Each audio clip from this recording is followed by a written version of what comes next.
Hello everyone, welcome back to my new video. আজকে আমরা দেখতে চলেছি 2010 সালে মুক্তিপ্রাপ্ত পিপলি লাইভ মুভির এক্সপ্লেনেশন, যার IMDb রেটিং হচ্ছে 7.4 আউট অফ 10। মুভি ডিরেক্টর হচ্ছে অনুসার এসভি। নির্বাচনের সময় প্রতিনিধিরা তো অনেক কথা বলে থাকে, প্রয়োজন ফুরালে কয়জনই বা সেই কথা মনে রাখে। মানুষের জীবনের থেকে যখন সামান্য ভিড়ের মূল্য বেশি হয়ে থাকে, তখন সে মানুষগুলোর জীবন কতটা যে দুর্বিষহ হয়ে ওঠে সেটাই মুভিতে দেখবো। তো চলুন কথা না বলে শুরু করা যাক আজকের মুভির এক্সপ্লেনেশন।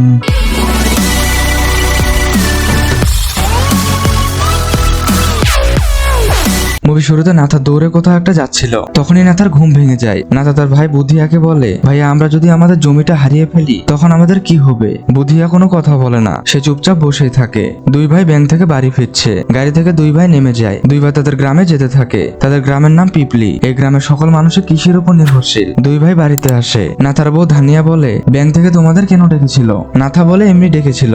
ধানিয়া বলে, ব্যাংক কখনো এমনি এমনি ডাকে না, কি জন্য ডেকেছিল সেটা বলো। বুধিয়া বলে, আমরা ব্যাংকের টাকা শোধ করতে পারিনি, তাই ব্যাংক আমাদের জমি নিলামে উঠাবে। এই শুনে ধানিয়া বলে, আমাদের বরবাদ করে দিয়েছো তোমরা। ধানিয়া রেগে গিয়ে দুজনকে ঘর থেকে বের করে দেয়। পরের দিন দুই ভাই হেঁটে হেঁটে ভাই ঠাকুরের কাছে যাচ্ছে। বুধিয়া খুবই চিন্তায় ছিল, তবে নাথা শুধু গান বলছিল। বুধিয়া বলে, তোর এই অবস্থায় গান বের হয় কিভাবে? নাথা বলে, ভাই তুমি চিন্তা করো না, আমি ভাই ঠাকুরের কাছে এমন ভাবে কান্না করব যে ভাই ঠাকুর আমাদের নিশ্চয়ই সাহায্য করবে। কিছুক্ষণ পর ভাই ঠাকুরকে দেখি। ভাই ঠাকুর একজন সাবেক নেতা, তারপরে পিপলি গ্রামের মানুষ তাকে অনেক মেনে চলে। ভাই ঠাকুর কিছু পাতি নেতাদের নিয়ে মিটিং করছে, সামনে নির্বাচন। তখনই সেখানে নাথা ও বুধিয়া আসে। বুধিয়া বলে, ভাই ব্যাংক আমাদের জমি নিলামে উঠাবে, আপনি দয়া করে কিছু একটা করুন। ভাই ঠাকুর বলে, আমি কি করতে পারি? ব্যাংকের টাকা শোধ না করলে তারা তো জমি নিলামে উঠাবেই। তখনই সিএম ফোন করে বলে, সবকিছু ঠিকঠাক আছে তো? ভাই ঠাকুর বলে, জি স্যার, সবকিছু ঠিকঠাক আছে, আমি ব্যানার পতাকা ও পোস্টার লাগিয়েছি। এদিকে নাস্তা দেওয়া হয়। নাথা সেই নাস্তার দিকে তাকিয়ে থাকে, কেননা গ্রামের এই অসহায় মানুষগুলো ভালো ভালো খাবার খেতে পায় না। গুড্ডা বলে,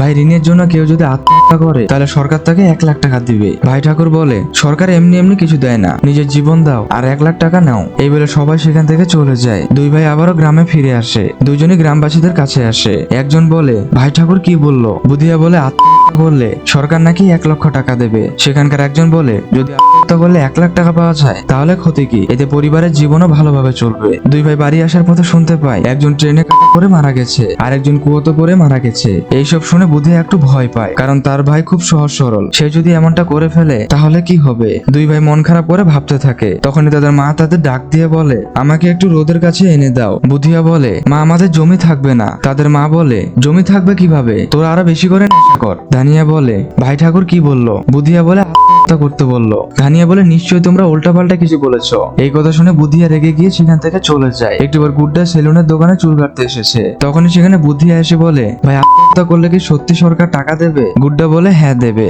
পরবর্তীতে দুই ভাই তাদের জমিতে বসে আছে। বুধিয়া বলে, আমাদের যা অবস্থা তাতে জান দেওয়া ছাড়া কোনো উপায় নেই, এতে করে বাচ্চারা তো খেয়ে পরে ভালো থাকতে পারবে, জান দিলে টাকা ঠিকই পাবো। বুধিয়া কান্না করতে করতে বলে, বাপ দাদার জমি এভাবে চলে যাবে এটা আমি কিছুতে মেনে নেব না, তাই আমি জান দেব। নাথা বলে, আমি দেব। বুধিয়া বলে, আমি দেব, তোর তো বউ বাচ্চা আছে। নাথা বলে, না ভাই আমি দেব। বুধিয়া বলে, ঠিক আছে তুই দিস, দেখিস পরে আবার মত পরিবর্তন করিস না। এদিকে ITVN চ্যানেল থেকে বলছে, আজকের এই অনুষ্ঠানে আসতে চলেছে কৃষি মন্ত্রী মিস্টার সেলিম। একটু মিস্টার সেলিম সে অনুষ্ঠানে আসে। উপস্থাপিকা নন্দিতা প্রশ্ন করে, স্যার এই পর্যন্ত 1,70,000 কৃষক আত্মহত্যা করেছে ঋণ শোধ করতে না পেরে, এই ব্যাপারে আপনি কি বলবেন? মিস্টার সেলিম বলে, কোনো কিছু বলার আগে জেনে বলা উচিত। এতজন কৃষক আত্মহত্যা করেনি, এখন কারো যদি স্বাভাবিক মৃত্যু হয় সেটা কি আত্মহত্যা? উপস্থাপক বলে, স্যার সিএম এর সাথে আপনার মতভেদ আছে, এই ব্যাপারে কি বলবেন? সেলিম বলে, মুখ্যমন্ত্রীর সাথে আমার মতভেদ থাকতেই পারে, তাই বলে তিনি আমার শত্রু নন। তাদের এই অনুষ্ঠানটি অন্য একটা চ্যানেল দেখছিল। দীপক বলে, আমাদের আগে তারাই অনুষ্ঠান শুরু করলো। সেখানে একজন বলে, স্যার একটা হট নিউজ আছে, সাইফ আলী খান ক্লাস 8 এর একটা মেয়েকে চুমু খেয়েছে। দীপক বলে, তুমি সেই মেয়ের সাথে কথা বলো। তখনই দীপককে একজন ফোন করে। দীপক তার বসকে বলে, স্যার সিএম কাল দিল্লিতে আসবে। বস বলে, ঠিক আছে তুমি গিয়ে খবর নিয়ে আসো। পরের দিন দীপক সিএম এর সাথে দেখা করতে আসে। দীপক সিএম কে বলে, স্যার আপনার একটা ইন্টারভিউ নেব। সিএম বলে, নির্বাচনের আগে কম করে 15টা নিউজ করবে, সব নিউজ যেন পজিটিভ হয়। দীপক ক্যামেরার সামনে বলে,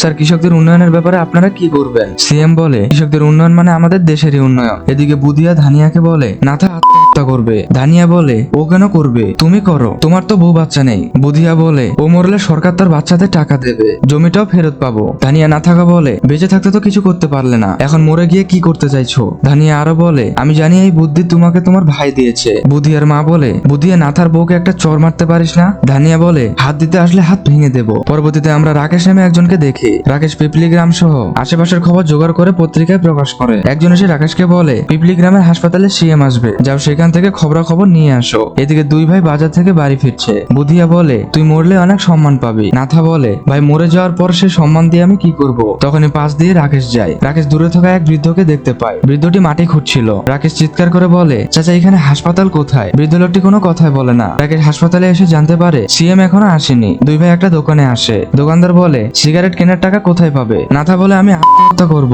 সরকার টাকা দেবে। দোকানদার বলে বেঁচে থাকতে তো সরকার কিছু দেয় না, এখন মরলে কি দেবে? নাথা বলে যদি কিছু না করো তাহলে সম্মান পাবে কিভাবে? এই বলে তারা সেখান থেকে চলে যায়। তাদের এইসব কথা রাকেশ শুনে ফেলে। রাকেশ নাথাকে নিয়ে পত্রিকায় খবর প্রকাশ করে। এই জন্য রাকেশকে পুলিশ স্টেশনে নিয়ে আসা হয়। এই খবরের জন্য পুলিশ ইন্সপেক্টরকে উপর থেকে চাপ দেওয়া হচ্ছে। ইন্সপেক্টর বলে তোমাদের এইসব খবর কে ছাপাতে বলেছে? তোমাদের আজ থেকে লাইসেন্স বন্ধ করে দেওয়া হলো। এদিকে এই খবর গুড্ডা পড়ে এবং ভাই ঠাকুরকে ব্যাপারটা জানায়। কিছুক্ষণ পর দুই ভাইকে নিয়ে আসা হয়। ভাই ঠাকুর বলে নাথা তুই নাকি আত্মহত্যা করবে, তোদের এই খবরের জন্য আমাকে উপর মহলে জবাব দিতে হবে। এই বলে দুই ভাইকে তারা মারতে থাকে। ভাই ঠাকুর বলে আজকের পর থেকে যদি একবারও মরার কথা চিন্তা করো তাহলে তোদের আমি নিজ হাতে শেষ করব। দুই ভাই বাড়িতে ফিরে আসে। নাথা বলে ভাই আমি আর আত্মহত্যা করবো না। তখনই সেখানে ম্যাজিস্ট্রেট চলে আসে। রাকেশ বলে স্যার নাথায় আত্মহত্যা করবে। ম্যাজিস্ট্রেট তাদের একটা ফাইলে সই করতে বলে। এরপর তাদের একটা টিউবওয়েল দেওয়া হয়। ম্যাজিস্ট্রেট বলে এখন তুমি আর আত্মহত্যা করতে পারবে না। দুই ভাই টিউবওয়েল পেয়ে অনেক খুশি। গ্রামবাসীরও টিউবওয়েল দেখতে এসেছে। এদিকে নন্দিতা পিপলি গ্রামে নাথারের ব্যাপারে জানতে পারে এবং তাকে পিপলি গ্রামে যেতে বলা হয়। নন্দিতা সোজা রাকেশকে ফোন করে বলে সবকিছু ঠিকঠাক রাখতে। রাকেশ খুব খুশি হয়। এই সুযোগে সেও যদি টিভিতে কাজ করার সুযোগ পায়। রাকেশ তার হাতে থাকা ব্যাসলাইটটি চুমু খায়। নাথা ঘুমিয়েছিল, তার মুখের উপর কিছু একটা পড়ছে। নাথা এই দেখে খুবই ভয় পায়। বুধিয়া বলে ভয় নেই, টিভি চ্যানেল থেকে তোর সাথে কথা বলতে এসেছে। নন্দিতা বলে তুমি ভয় পেও না, তোমাকে যা যা জিজ্ঞেস করবো তা শুধু ক্যামেরার সামনে বলবে। ক্যামেরার সামনে নাথাকে প্রশ্ন করা হয় আপনি আত্মহত্যা কেন করবেন? নাথার এই ইন্টারভিউ অন্যান্য চ্যানেলগুলো দেখছিল। বস দীপককে বলে আমার নাথার খবর চাই, তাও আবার লাইভ টেলিকাস্ট। দীপক বলে স্যার নাথা মরবে না, ITVN চ্যানেলের নিউজ ভুয়া হবে। বস বলে এই খবর খুবই হিট হবে, তুমি এখনই পিপলি গ্রামে গিয়ে খবর কালেক্ট করো। এদিকে নন্দিতা নাথারের বর্তমান অবস্থা নিয়ে রিপোর্ট বানাতে চায়। তখনই শহরের অন্যান্য টিভি চ্যানেলগুলো সেখানে চলে আসে। সবাই মিলে নাথারকে ঘিরে ধরে। তখনই সেখানে পুলিশে চলে আসে। পুলিশ এসে সবাইকে দূরে সরিয়ে দেয়। নাথা ও তার পরিবার এসব দাঁড়িয়ে দেখে এইসব কি হচ্ছে তাদের সাথে। সাংবাদিকরা নাথার পরিবারকে না পেয়ে গ্রামবাসীদের এই ব্যাপারে জিজ্ঞাসা করতে থাকে। এই ব্যাপারটা সিএম দেখে। সিএম বলে নাথাকে একটা ঘর বানিয়ে দাও। পিএ বলে স্যার নাথাদের তো ঘর আছে। সিএম বলে তাহলে তাদের একটা কাজের ব্যবস্থা করে দাও। পিএ বলে স্যার তারা তো কৃষিকাজ করেই। সিএম বলে যাও কিছু একটা করো, সামনে নির্বাচন, তার আগে সেখান থেকে এই মিডিয়াগুলোকে সরাও। এদিকে নাথা দেখে তার ঘর আর ঘর নেই, এটা একটা স্টুডিও হয়ে গেছে। দীপক নাথার মাকে নিয়ে বলে এই মা কি তার চোখের সামনে তার ছেলেকে মরে যেতে দেখবে, নাকি এই দেশের সরকার কিছু একটা করবে? এই সবকিছু দেখে নাথা তার ভাইকে বলে ভাই আমি মরবো না, তুমি মরো। বুধিয়া বলে এখন এই কথা বললে হবে, তাছাড়া পুরো দেশ জেনে গেছে তুই মরবি। সাংবাদিক ধানিয়াকে কিছু জিজ্ঞাসা করতে গেলে ধানিয়া রেগে যায় এবং বলে আপনারা এখান থেকে যান, আমাকে কাজ করতে দিন। কিছুক্ষণ পর সেখানে বিরোধী দলের নেতা পাপ্পুলাল আসে। নেতাকে ঘিরে সকলেই স্লোগান দিচ্ছে। পাপ্পুলাল বলে নাথা তুমি খুব সাহসী সিদ্ধান্ত নিয়েছো, তোমার এই সিদ্ধান্তে আমাদের দেশের নাম উজ্জ্বল হবে। পাপ্পুলাল তাদের পার্টির পক্ষ থেকে নাথাকে একটা টিভি উপহার দেয় এবং নাথাকে ফুলের মালা দিয়ে বরণ করে নেয়। নন্দিতা প্রশ্ন করে ম্যাজিস্ট্রেট বলেছে নাথা আত্মহত্যা করবে না, আপনি এই ব্যাপারে কি বলবেন? পাপ্পুলাল বলে ম্যাজিস্ট্রেট আবার কে, নাথা আত্মহত্যা করবেই। ভাই এসব নেতারা শুধু মানুষের সিম্পেথি পাওয়ার জন্যই আসে, মানুষকে ভালোবেসে তারা কখনোই আসে না। যাই হোক এই বলে পাপ্পুলাল সেখান থেকে চলে যায়। পাপ্পুলালের এইসব কীর্তি সিএম টিভিতে দেখে। সিএম বলে আরো পুলিশ বাড়াও যাতে কেউ নাথাদের কাছে যেতে না পারে। পরের দিন নাথাদের বাড়ির সামনে একটা ছোটখাটো মেলা বসে। সাংবাদিকরা দোকানদারদের প্রশ্ন করে আপনারা এখানে কেন এসেছেন? দোকানদারেরা বলে নাথা কিভাবে মরবে সেটা আমরা দেখবো,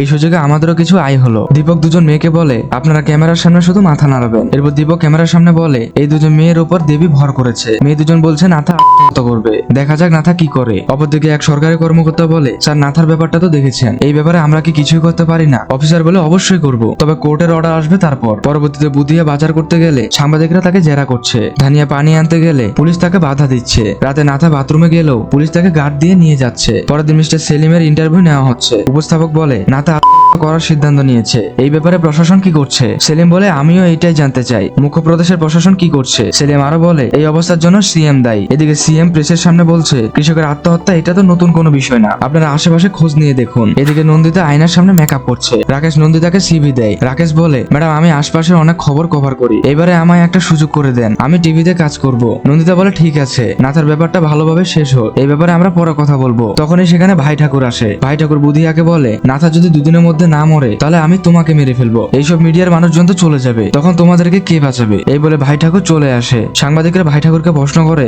আপনি বুধিয়াকে কি বলেছেন? ভাই ঠাকুর বলে আমি কি এই গ্রামের জন্য কম করেছি? হাসপাতাল করেছি, রাস্তাঘাট করেছি, কিন্তু কখনো এই অসহায় মানুষদের নিয়ে রাজনীতি করিনি। আরো অনেক অনেক ঢপ মারে। এদিকে আমরা সে বৃদ্ধ লোকটিকে দেখি। রাকেশ বলে চাচা আপনার নাম কি, আর মাটি কেন কাটছেন? বৃদ্ধটি বলে আমার নাম হরি মেহতা, এই মাটি কেটে আমি বিক্রি করি। পরবর্তীতে সিএম নাথার সাথে দেখা করতে আসে। সিএম সবার সামনে বলে পাপুলাল আমার সাথে আছে, যদিও আমরা দুজন প্রতিদ্বন্দ্বী, তবুও সে এখানে আসায় আমি খুব খুশি হয়েছি। সিএম আরো বলে নাথা আত্মহত্যা করার সিদ্ধান্ত নিয়েছে, আমি অনুরোধ করে বলছি নাথা যেন তার সিদ্ধান্ত পরিবর্তন করে, এই জন্য সরকার তার ঋণ শোধের জন্য 1 লক্ষ টাকা দেবে। সিএম সবার সামনে আবারও বলে নাথা আত্মহত্যা করবে না। পরের দিন নাথা মন খারাপ করে শুয়েছিল। নাথা ছেলে এসে বলে বাবা তুমি কবে মরবে? তুমি মরলে আমাকে ঠিকাদারের কাজ দেওয়া হবে। ছেলের মুখে এ কথা শুনে নাথা খুবই কষ্ট পায়। নাথা তার ছেলেকে তাড়িয়ে দেয়। পরবর্তীতে নাথা বাথরুম যেতে চাইলে পুলিশ বলে এখন যাওয়া যাবে না, তোকে আমরা এত গার্ড দিতে পারবো না। কিন্তু নাথার খুব জোর চেপেছে, তাই নাথা দৌড়ে একটা ফাঁকা মাঠে যায়। এদিকে দীপক ক্যামেরাম্যানকে বলে তুমি মাচার উপর ওঠো, উপর থেকে সবকিছুর উপর নজর রাখ। ক্যামেরাম্যান উপরে ওঠে ক্যামেরা অন করে। ক্যামেরাম্যান দেখে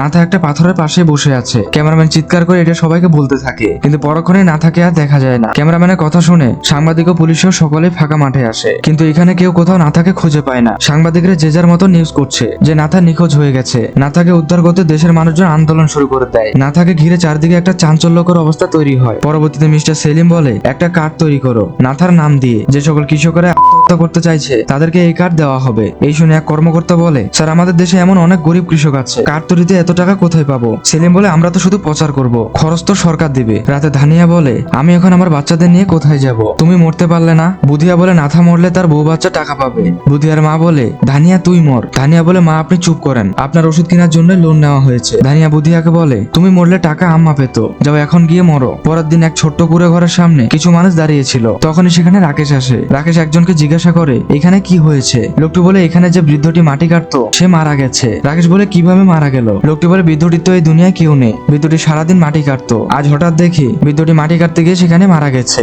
এটা শুনে রাকেশের ভেতরটা কেঁপে ওঠে। রাকেশ বৃদ্ধের সে গর্তের সামনে অনেকক্ষণ দাঁড়িয়ে থাকে। এরপর থেকে রাকেশ শুধু মন খারাপ করেই থাকে। নন্দিতা রাকেশকে বলে তোমার কাজে মনোযোগ নেই কেন? রাকেশ বলে ম্যাডাম এই নাথার মৃত্যুর ব্যাপারটা এত গুরুত্ব পাচ্ছে কেন? নন্দিতা বলে এক কৃষক ঋণ শোধ করতে না পেরে আত্মহত্যা করবে, এটা কি তোমার কাছে গুরুত্বপূর্ণ মনে হচ্ছে না? রাকেশ বলে ম্যাডাম আরো তো অনেক কৃষক আছে। পাশের গ্রামে হরি মেহতা নামে একজন কৃষক ছিল, ব্যাংক তার জমি নিলামে বিক্রি করেছে, তাই ওই বৃদ্ধ লোকটি সারাদিন মাটি কাটতো, সেই মাটি ইট ভাটায় জমা দিত। আজ বৃদ্ধ লোকটি মারা গেছে, মানুষ বলে বৃদ্ধটি নাকি ক্ষুধার যন্ত্রণায় মারা গেছে। আপনাদেরকে এসব নিউজ করা উচিত ছিল না? নন্দিতা বলে সবই বুঝলাম, কিন্তু এখন সবচেয়ে জানা দরকার নাথা কোথায় আছে। রাকেশ বলে ম্যাডাম নাথা ফিরে আসলে কি সকল সমস্যার সমাধান হবে? নন্দিতা বলে আমরা হচ্ছে সাংবাদিক, আমাদের এইভাবে কাজ করতে হবে, তুমি যদি এটা না করতে পারো তাহলে সাংবাদিকতা তোমার জন্য না। এদিকে নাথা ঘোড়ার পিঠে করে বাড়ি ফিরছে। তখন গুড্ডা নাথাকে ঘুম থেকে ডেকে তোলে। আসলে ভাই ঠাকুরই নাথাকে বন্দি করে রেখেছে। গুড্ডা ভাই ঠাকুরকে বলে আপনি নাথাকে সেলিম স্যারের কাছে পাঠিয়ে দিন, সেলিম স্যার সবকিছু ঠিক করতে পারবে। ভাই ঠাকুর সেলিমকে ফোন করে বলে স্যার নাথাকে আপনি নিয়ে যান, এরপর আপনি তার সাথে কি করবেন আপনি জানেন। পরবর্তীতে সিএম মিস্টার সেলিমের সাথে কথা বলে ব্যাপারটা ধামাচাপা দেওয়ার জন্য, এমনকি সেলিমকে অনেক কিছু দেওয়ার অফারও করে। রাতে রাকেশ একটা দোকানে আসে। রাকেশ সেখানে জানতে পারে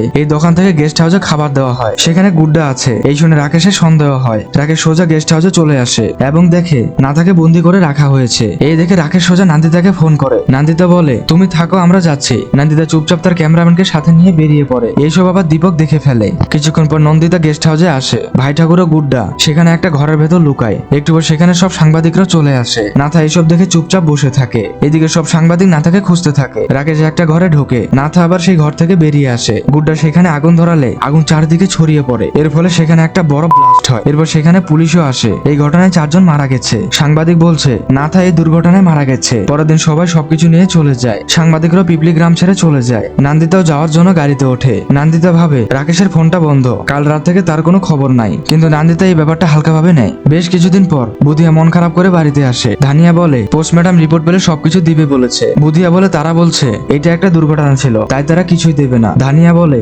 নাথা কার্ডের কি হলো? বুধিয়া বলে নাথা কার্ডের পরিবর্তে বিপিএল কার্ড দিবে, এতে বোঝা যাবে আমরা গরিব। ধানিয়া বলে সে তো চলেই গেল আর আমরা কিছুই পেলাম না। গ্রাম ছেড়ে শহর দেখানো হয়, একটা কনস্ট্রাকশন সাইডে কিছু মানুষ কাজ করছে, এদের সাথে নাথাও কাজ করছে। আসলে নাথা সেদিন মরেনি, নাথার পরিবর্তে সেদিন রাকেশ মারা গেছে। আর এখানে এই মুভিটি শেষ হয়ে যায়। বাংলাদেশে হলুদ সাংবাদিকদের প্রতি আমার একটাই অনুরোধ, আপনারা দয়া করে নিজের স্বার্থে এইসব দরিদ্র মানুষদের ব্যবহার করবেন না। আজ এ পর্যন্তই, দেখা হবে কোন মুভির গল্প নিয়ে। ততদিন ভালো থাকুন, সুস্থ থাকুন।